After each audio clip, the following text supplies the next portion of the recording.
والسلام على سيد المرسلين نبينا محمد وعلى آله وصحبه أجمعين. Today we're going to study, I think, something that hasn't been studied in the English language before, and it's something which is very important and very, very relevant for us living in the society that we're living in today. It's by Shaykhul Islam ibn Taymiyah, who is free of any introduction, and this has been deemed as one of his most important books that he's ever written. The title of the book is اقتداء صراط المستقيم مخالفة أصحاب الجحيم. How to stay upon the straight path and remove or detach yourself or stay away from following or being misguided to the path that which lead to the hellfire. This is the title of the book. Now the book in actuality is about 700 pages long. I'm taking away the half an hour that I'm late, which I'm going to apologize for. I believe we have this session until 3 o'clock with a break for Salat al-Dhuhr, so it's almost impossible to go through the whole 700 pages. In fact, Shaykh Fawzan explained the full book in over 30 lectures. Shaykh Muhammad al-Taymiyah rahimahullah explained it in about 40-50 hours. So for us to truly benefit from this book, it would take more than just this small sitting. However, may Allah reward and have mercy on Shaykh Muhammad al-Taymiyah. What he did is he got the 700 pages and he summarized it into 70 pages for us, from 700 to 70. Now, alhamdulillah, this is the 4th time I'm reading the book with you. I read the book in full in order to compare it to the summary. And I have to say that, again, Allah have mercy on the Shaykh, the way he has summarized this book, he's kept the essence and the theme of the book by only keeping 10% of it.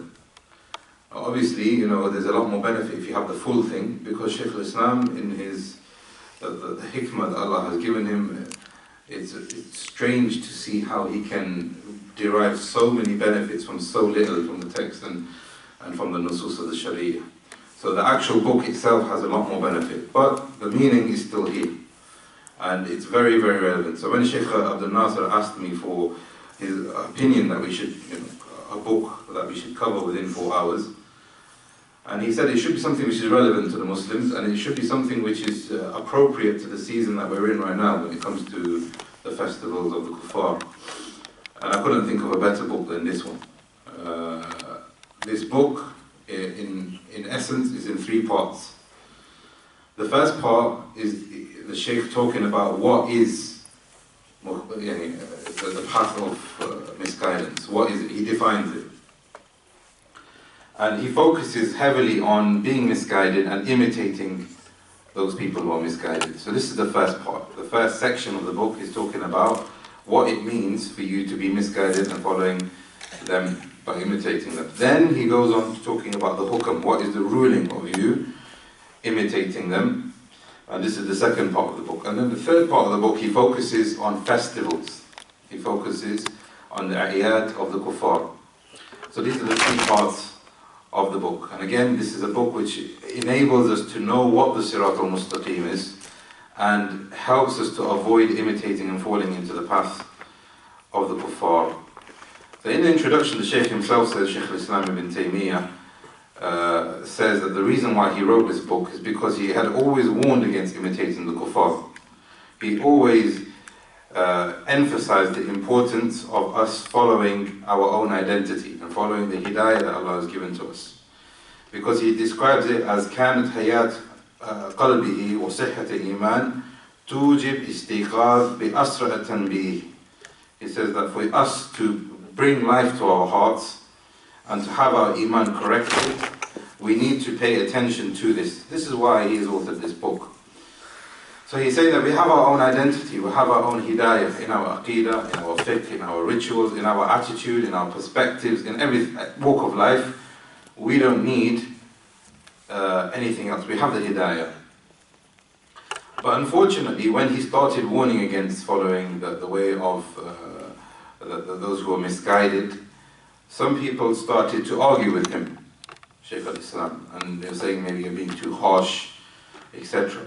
So the reason why he wrote this book was to clarify his stance and to clarify what it means to follow the straight path and why it is so important that we don't fall into imitation of those people who have been led astray. And in a nutshell, he says that Iman cannot be restored until full Jahiliyyah has been removed. And that's why this topic is so important. So this is the introduction in a nutshell. The Shaykh begins the first chapter by saying, Halun Nas Qabl al-Islam. How were the people before Islam? What was the type of Jahiliyyah that existed before Islam? And he quotes Sufyan ibn Uyayna, and he said, Man fasada min ulama'ina fafihi shabha min al-Yahud. And in an introduction talking about how the parties, the religious parties were before Islam, there were people who were corrupted in their knowledge, and whoever corrupts the knowledge resemble a party from the Yahud. وَمَنْ فَسَدَ مِنْ أُبَّادِنَا فَفِيهِ شَبَهٌ مِنَ النَّصَارَى. And whoever corrupts and innovates new acts of worship, then they are resembling the Nasara. And this is the pretense of the book. اهدنا الصراط المستقيم صراط الذين أنعمت عليهم غير المغضوب عليهم. Those people who have the anger of Allah upon them because they distorted knowledge. وَلَا الضَّالِينَ. Those people who are misguided because they distorted actions by innovating.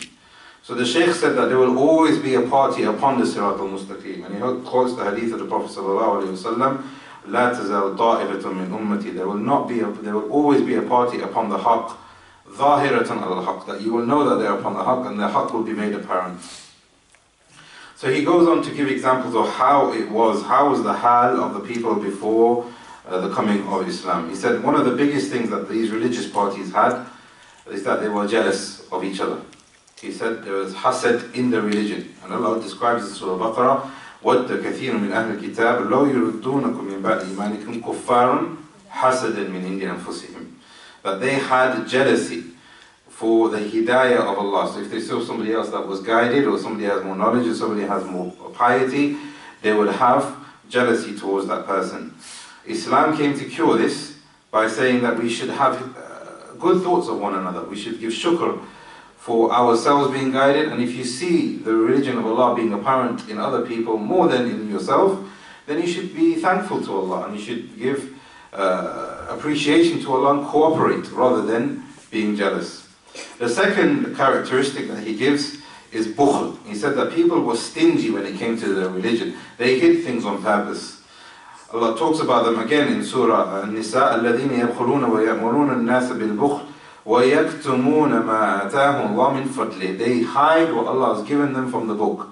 They don't speak the truth, or they completely change it. Either they don't speak the truth and they know it's the truth, or they completely alter their religion to suit their needs. Islam came to cure this, because Islam, we say Islam is for Allah, and the truth is what Allah has given to us, and the truth gives us izzah. The third characteristic that the Shaykh talks about, he says عدم الانقياد للحق. They didn't want to submit to the truth. إذا خالف متبوعة. If it contradicts what their party is upon, they will not accept it. If it contradicts their lineage, if it contradicts their language, if it contradicts their culture, they wouldn't accept it. And this is the hal of the people before Jahiliyyah, and look how we have returned to these stages within the Ummah today, unfortunately. Allah talks about them in Surah Baqarah again, وَإِذَا قِيلَ لَهُمْ آمِنُوا بِمَا أَنزَلَ اللَّهُ قَالُوا نُؤْمِنَ بِمَا أُنزِلَ عَلَيْنَا. If you tell them, become Muslim, this Quran has been revealed as hidayah for you. It's already in your book that Muhammad alayhi salam is going to come and he's going to be the seal of the prophets. Believe in it. They will say no. They will say, قَالُوا نُؤْمِنُ بِمَا أُنزِلَ عَلَيْنَا. We will follow what we have in our book. وَيَكْفُرُونَ بِمَا وَرَاءَ. And everything else is we will completely disbelieve in. So Allah talks about the next, Shaykhul Islam talks about the next one, and he says that another characteristic, the fourth one, is tahrif al-kalim and mawadihi. They literally changed the religion by changing the words of Allah. They changed the words of Allah. Someone tells you now, this mushaf, let's rip out pages and let's change words, what would you say? Obviously you would be very, very offended. There would be a global uproar. But this is what they did, and this is how Allah describes them from being the people of Ashab al-Jahim. But Islam says we submit to the truth and we follow the truth totally. Ya ayyuhalladhina amanu adkhulu fis-silmi kaffa. Completely accept the message of Allah. And don't try and pick and choose the religion. Try your best and accept the haqq totally. And if you have a weakness, work on the weakness. The fifth thing that he describes as a characteristic of the people of Jahiliyyah before the coming of Islam, he said, Al-Ghulu fil makhluqeen. This is the fifth point, and 5, 6, 7, and 8 are all connected. He said that they used to have excessive praise for their pious people. Allah talks about this, Ya al-Kitab, La taghlu fi dinikum. Don't go to excessive praises in your religion. وَلَا تَقُولَ عَلَى اللَّهِ إِلَّا الْحَقِّ. Don't say except the truth. And an example of their excessive praise, إِنَّمَا الْمَسِيحُ عِيسَى ibn Maryam رَسُولَ اللَّهِ وَكَلِمَتُهُ. He wasn't the son of Allah. He was a Nabi and a Rasul, and he was a created entity. But unfortunately, Shaykhul Islam is saying here, you find within the Ummah today, the Mutasawwifa, they have become like the Nasara, but even worse than the Nasara in one sense. How so? The Nasara say, based on this ayah, that Allah is in a man, in one man, Isa ibn Maryam. He is either Allah in himself or he is the son of God. This is their aqidah. But the Mutasawwifa say that everything is Allah, and everything is Allah, and everything can become one with Allah. They believe in hulul and wahdatul wujud. Two separate different types of aqidah. Hulul is when you become one with Allah. I mean, everything is Allah. And this is the aqidah of Ibn Sina. So nothing actually exists with this group of the Mutasawwifa. They've been affected by the philosopher. So nothing, you can't prove anything exists. If I'm touching this microphone, how do I know it actually exists? Just because I'm touching it, my senses, doesn't actually mean that it exists. And unfortunately, we've talked about this in our recordings of Usul al-Thalatha. Unfortunately, this is happening in the universities today. To the fact that some universities, or even the one university I went to, they will say that ilm has no definition. How do you know something is real? How do you know? Just because you're touching it doesn't mean it's real. And this is where this whole liberalism and whole, complete free to do whatever you want idea comes from. Because nothing is right, nothing is wrong. Because there is no definition of knowledge. What is knowledge? It doesn't exist. This is hulul. So what some of the Muslims did, they took that definition, but they said there has to be one thing which exists, which is Allah. So they say everything is Allah, and everything is Allah, and everything is one with Allah. This is hulul. Wahdatul wujud is when you become so pious, you become one with Allah. You enter this stage of fana and ecstasy. And they say this is not restricted to the Anbiya. So the Anbiya had it, but then there's people after the Anbiya that can become so pious that they become one with Allah. And they take this even further by having kutub and abdal. And kutub and abdal is an istilah that they have a technical term. These people are so pious that they can control the universe. They are so pious, they share with Allah in His rububiyyah. So this is why Shaykh Islam is saying here, look at the excessive praise that they have. Yes, he's a pious man. Yes, he prays 5 times a day. Yes, he's a very, very honorable man. But you can't go to excessive praises like this. And in fact, if you go into excessive praises like this, you are going further than what they said about Isa ibn Maryam. This is the 5th characteristic. The 6th characteristic of those people of Jahiliyyah and those who were misguided before Islam, Ta'a al-makhluqin fi mukhalafa ahkam Allah. They would obey the creation and above the ahkam of Allah, above the laws of Allah. They would give precedence to the laws given by the creation above the laws that were given by Allah. And Allah talks about this in Surah Tawbah, اتَّخَذُوا أَحْبَارَهُمْ وَرُهْبَانَهُمْ أَرْبَابًا مِّن دُونِ اللَّهِ. They took their priests and their monks as gods besides Allah. And Adi bin Hatim, who used to be a Christian, said that we don't worship our priests and monks. The Prophet ﷺ said, on the contrary, you do. If you make halal haram and haram halal by listening to these people, then you are taking them as lords besides Allah. Now this is a very important point, because now we don't have priests and we don't have monks to follow. And unfortunately now we have sports stars, we have musicians, we have actors, we have politicians, we have bankers, people who have money, we have businessmen. If these people are more beloved to you by making halal haram and haram halal, then you are falling under this ayah. May Allah protect us. So if you want to gain a rizq and you know that Allah has made riba haram and He's made certain transactions haram, but you justify it within yourself so that you can become rich, then you are taking them as legislation above Allah. Obviously there's different degrees. Someone might be weak and he might know that I'm only doing this out of weakness, then that's a different issue. But the people who are changing the laws of Allah, are no longer the priests and monks. That's the point I'm making here. Number 7, al-Rahbaniyya. They created monks and monasteries in that sense. Allah talks about them. So they innovated new acts of worship. This is the point. They innovated new acts of worship. Allah talks about them. وَرَحْبَانِيَّةٌ ابْتَدَأُوهَا. They innovated new acts of worship, the Christians. مَا كَتَبْنَاهَا عَلَيْهِمْ إِلَّا ابْتِغَاءَ رِضْوَانِ اللَّهِ. They didn't want to do it except that they wanted to gain the pleasure of Allah. And this is Surah Hadid. And what they did is they started becoming celibate. They said, we're not going to have relations with the opposite gender. We're not going to have families. We're going to wear rough clothes. We're not going to eat nice foods. All of this out of getting closeness to Allah. But Allah calls this ibtida'u. Allah calls it a bid'ah. In the same ayah, Allah called it a bid'ah. And the 8th one, like I said, is all connected. The 8th one is bana al-masajid al-qubur. They built places of worship, and they took the graves as places of worship. And Allah says about this in Surah Kahf, قَالَ الَّذِينَ غَلَبُوا عَلَىٰ أَمْرِهِمْ لَنَتَّخِذَنَّ عَلَيْهِمْ مَسْجِدًا. We have these pious men, and they passed away.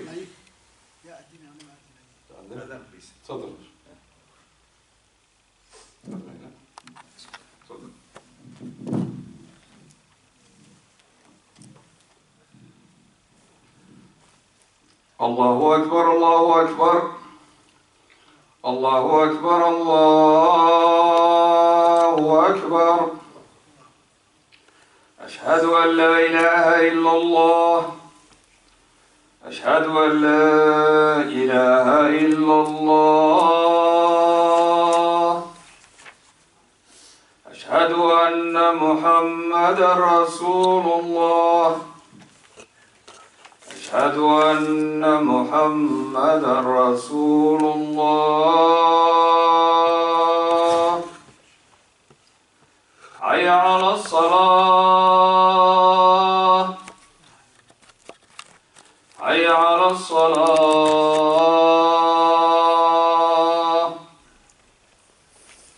حي على الفلاح. حي على الفلاح.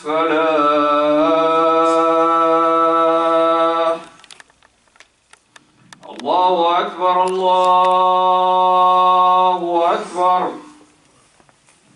لا إله إلا الله.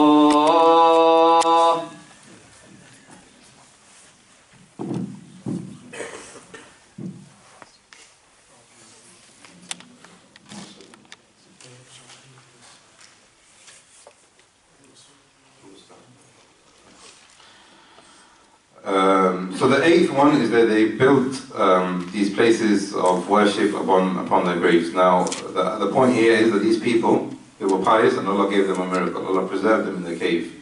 When they finally did pass away, what was their inkling? They said straight away, let's make this place, their graveyard, as a place of worship. Instead of venerating them and following them in the correct way, they took these places. So now here we have 5, 6, and 7, and 8. They made excessive praise, which led to following them above following Allah, and it led to them innovating new acts of worship into the religion, and then eventually worshipping them directly. The 9th point of misguidance before Islam, Tadayyun bil aswat al mutribah. They took songs, they invented songs and music as a way of gaining closeness to Allah. Was-sur al jamila, and they made nice sculptures and images as a way of piety, looking towards worshipping Allah. So this is the 9th way of how they were misguided. The 10th way, تَدْلِيلُ كُلُّ الطَّائِفَ لِلْأُخْرَى. Now this is a very, very important point. Each party said the other party was misguided. And Allah talks about this. وقالت, even before this, Allah talks about, this is a very interesting and very important point. When the Qibla initially was Bayt al-Maqdis. When the Prophet ﷺ constantly used to supplicate to have the Qibla changed from Bayt al-Maqdis to Makkah. This is the symbol of Tawheed. This was the first house that Allah created. This is most deserving of the place that we should stand. 100,000 extra reward. Most beloved place to Allah. So what he did is that he used to supplicate that we have the Qibla changed from Bayt al-Maqdis to the Kaaba. Now, if he was to do this, the Yahud and the Nasara and even the Mushrikun, they would have a field day with this. They say, look, this is the place of the Anbiya, this has always been the Qibla, and now he's come and he's not only changing the religion, but he's changing the Qibla as well. So before Allah talks about changing the Qibla, Allah, there's a whole juz nearly talking about this whole event. Allah says, مَا نَنْسَخْ مِنْ آيَةٍ. Allah is the one who abrogates ayat. Allah is the one who has the ability and the legislation to abrogate ayat. أَوْ نُنْسِهَا نَأْتِ بِخَيْرٍ مِنْهَا أَوْ مِثْلِهَا. If he wants to have an ayah eradicated, it's his power. But he will replace it with something which is similar or even better.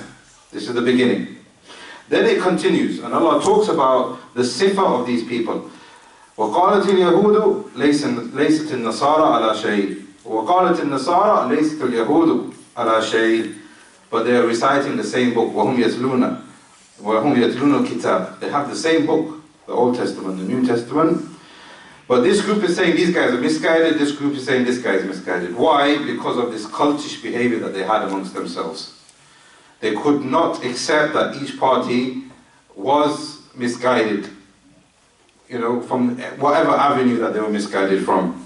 So then Allah continues talking about them, and then they will say, لَن يَدْخُلُ الْجَنَّةَ إِلَّا مَنْ كَانَ هُودًا أَوْ نَصَارًا. Then they said, none of us are going to go to Jannah except if they're Yahud and Nasara. Before they used to say, well, they're misguided, but we'll all go to Jannah. This is the level of cultism and misguidance that they had. And then Allah talks about what they will say.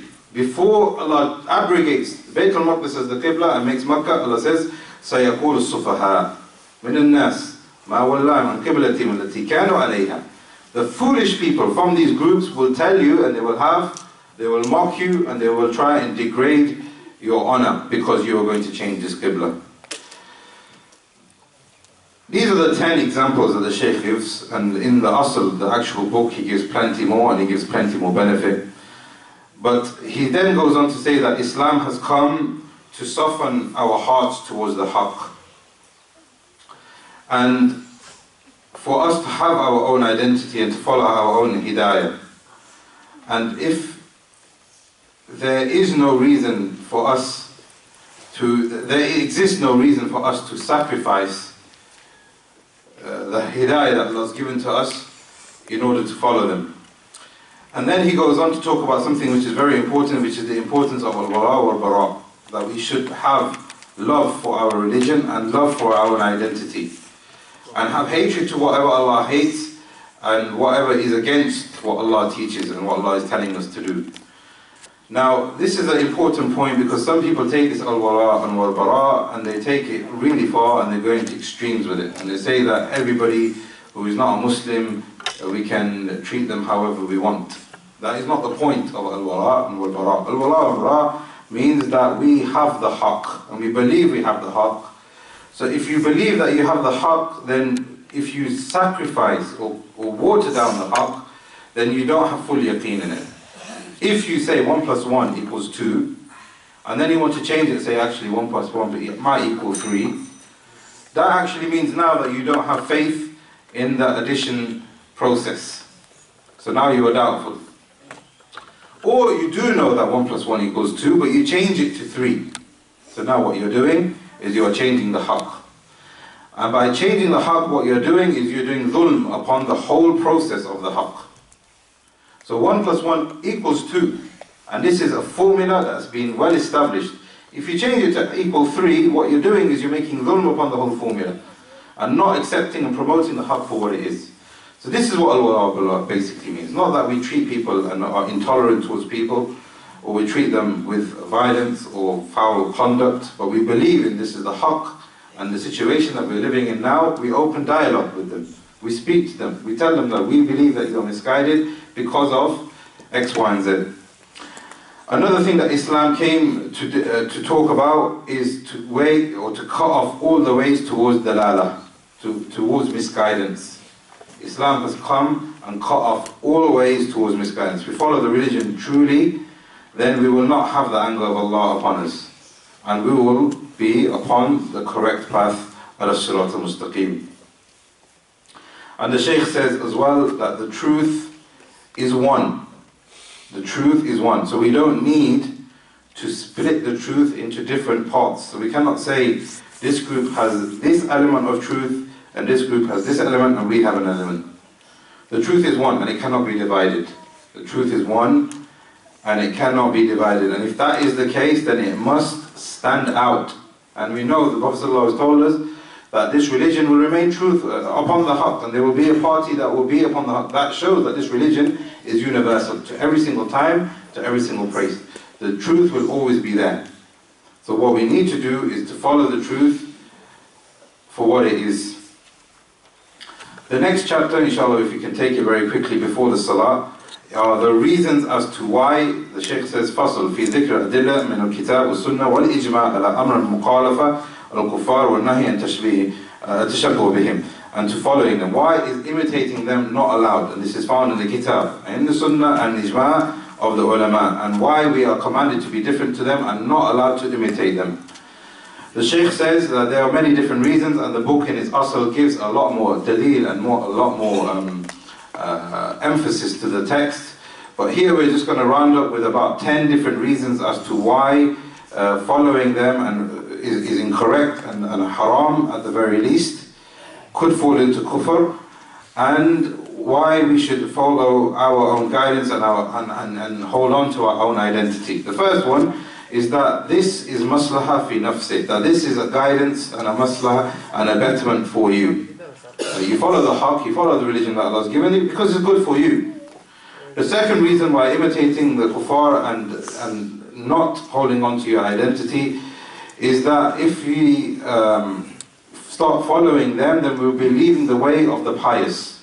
We'll be leaving the way of the Anbiya and the Rusul and those people who follow the Prophet ﷺ, والسابقين الأولين من المهاجرين والأنصار في أعمال لولا أنهم فعلوها لربما. So then the Shaykh goes on talking about that in their actions, and if we don't follow them in their actions, then we'll be watering down this level of piety. The Shaykh then talks about us following our religion because this is the haqq, and if you compromise the haqq, then you will only falling into following your own desires. Allah says in the Quran, ثُمَّ جَعَلْنَاكَ عَلَى شَرِيعَةٍ مِنَ الْأَمْرِ فَاتَّبِعْهَا. This is the sharia, so follow it. وَلَا تَتَّبِعْ أَهْوَاءَ الَّذِينَ لَا يَعْلَمُونَ. Those people who have no knowledge are following their desires.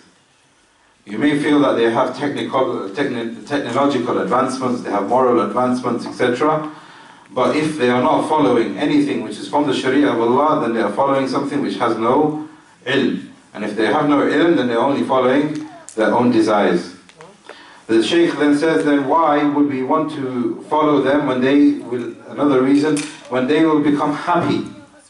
If we were to say, right, let's water down this religion and let's take this aspect from this particular sect, or this theory, or this group, or this religious belief, then what you are doing is you're inserting into the Sharia which is foreign to it, which will give honor and praise to those people who have been misguided.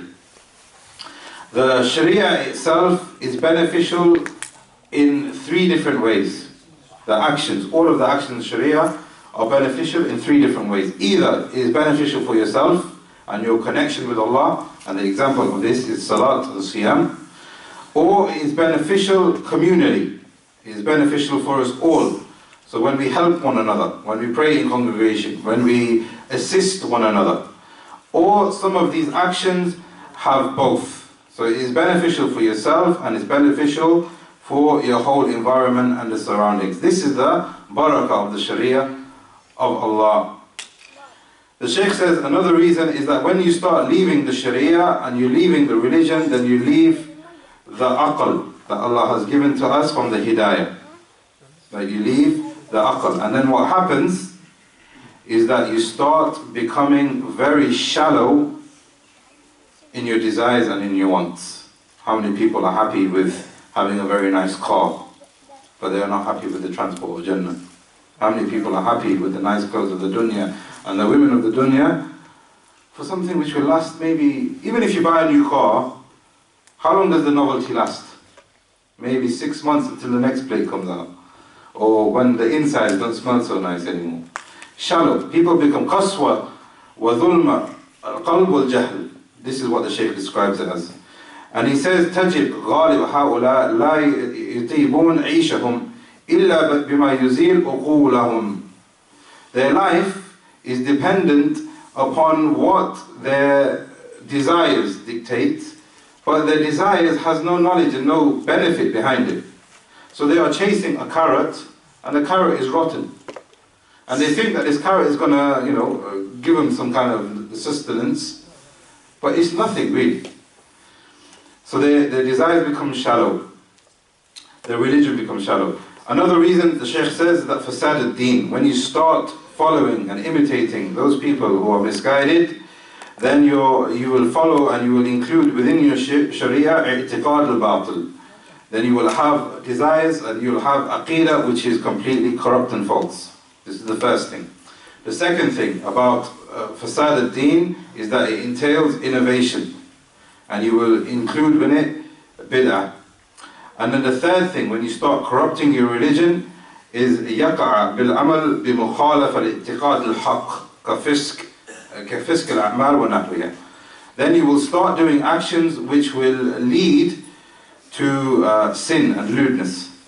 And these are the effects of when you start corrupting your religion. An example of Allah, what Allah says in the Quran, وَلَا يَزَالُونَ مُخْتَلِفِينَ إِلَّا مَنْ رَحِمَ رَبُّكَ. And they were not satisfied. They were not satisfied with their religion, and they started arguing and they started debating and accusing of one another of being misguided. And then the Shaykh continues to say that here, the cause for this is sometimes because their niyyah is not correct, and sometimes because they have ignorance behind it. And inshallah we'll continue the reasons as to why we shouldn't follow and imitate the kuffar after the salah. هذا والله أعلم وصلى الله على نبينا محمد.